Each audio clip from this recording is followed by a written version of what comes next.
Ila fishy dengan sarkar pemerintah kini ki isu ki boundary dispute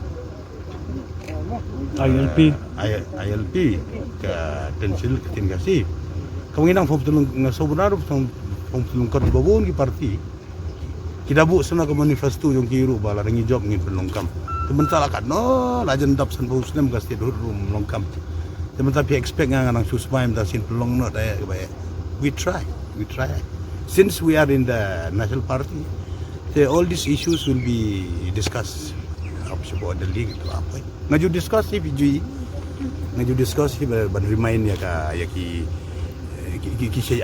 babur ki sing bahalang kaki ka kasi atau society bi ai me copy deh tengah ngasih bu di file whenever I used to go to Delhi to meet the central minister central leader ngasih ra tu ban ai remind lagi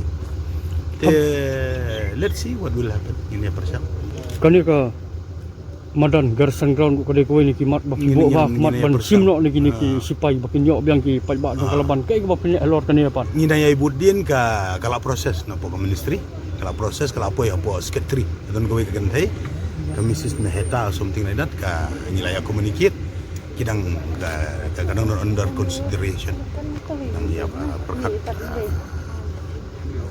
Halo tu kata ingin saya ingin daya, nama kadang nak lockdown ni, oleh Delhi, teman next month oleh Delhi dengan review yang ya kan. Ni aku komunikasi di dalam Nehru, kita long under process. Kaya ka thong ka ba mat do ka ba fibo mentah ba pila long kum menteri. Kumba long tu kum taai tu long. Katong tu long kum pi, kum long kum taai.